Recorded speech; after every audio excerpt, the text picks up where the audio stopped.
Hi class, today we'll be learning about family life within the Native American culture.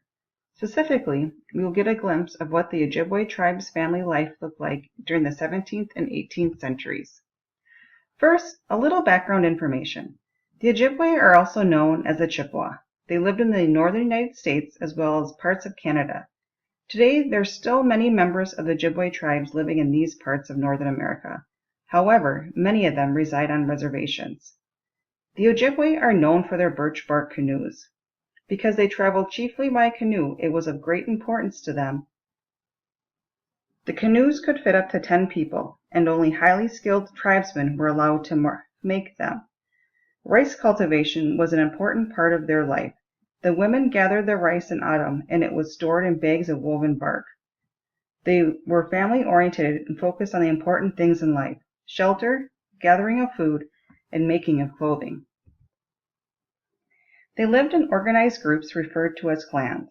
Clans are families who work together to provide basic needs such as food, protection, education, medicine, and leadership. There were 7 original clans, and each clan was known by its animal emblem or totem. The animal totem symbolized the strength and duties of the clan. The 7 original clans were the loon, crane, fish, bear, hoof, marten, and bird. To meet the needs of the nation, the clans worked together to achieve their goals. Within the clan system was equal justice and reinforcement of the teachings and principles of a sacred way of life. The Crane and Loon clans are the leaders and chiefs. They both work together for the good of all people in the nation. They also create a balanced government. The Fish clan settled arguments between the Crane and the Loon clans. They were the wise people. They solved problems within the nation. They were also the teachers and scholars. They helped children develop skills and healthy spirits. The Bear clans are the ones who patrol the woods around the community to watch for danger. They were also members who were strong and steady and worked as police officers and legal guardians. They were also known to use plants for medicine to treat ailments of their people. The Deer clan is the gentle people in the nation. They are the poets and the peacemakers. Everything they do is kind and gentle. They cared for others by making sure the community had proper housing. The Marten clans are the warriors who fight to protect the nation. They are respected for their bravery and skills. They were the planners for the defense of their people. They were also the hunters and food gatherers. Lastly, the Bird clan were known to predict the future. They also represented the spiritual leaders and the people in the nation. They gave them their vision and well-being and kept them to their highest development of their spirits. The Ojibwe people lived in wigwams and teepees. Wigwams were large dwellings made from sticks wrapped in animal hide and then covered in bark. While most wigwams housed 10 people, it was not uncommon for some of them to hold 30 to 40 people. Teepees were another form of housing for the Ojibwe. While the wigwams were predominantly in one spot, the teepee was used for the more nomadic Ojibwes. It was made with long wooden sticks wrapped with animal hide and were cone-shaped. Like the wigwam, it typically held 10 people. However, it was not uncommon to see teepees large enough to hold up to 40 people. Fires were used inside both wigwams and teepees to provide warmth during the long, cold winters. They also provided a place where stories and teaching lessons were told by the elders. This was an important aspect to the Ojibwe tribe, since it was a time for family bonding and for traditions to be passed on. Traditionally, most families followed a set location for family members inside their home. For instance, in the Ojibwe tribe, the grandmother slept across from the front door.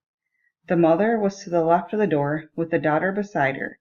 The father was to the right of the door, with the son next to him. The family was usually comprised of 2 to 3 generations living in one dwelling. Responsibilities were very important to the livelihood of the families. While each family member had a different set of responsibilities, it was critical that they work together. The children would start to assist in chores around the age of 7. The men were the hunters and protectors of the family. They often left overnight to hunt for food, and many would not return for several days or until they were able to find food for their family. They were in charge of construction of hunting equipment and canoes. The women were in charge of child rearing, homemaking, healing, and cooking. When they were not busy with the responsibilities, they would spend their time making clothing for their family. The children did not have many responsibilities until the age of 7. At that time, the daughters would help their mothers, while their sons would help their fathers. Children were taught to obey all elders, regardless if they were their parents or grandparents. They learned to be brave, patient, and exhibit self-control at all times. As infants, they are kept close to their mother while wrapped in swaddling until the age of 1.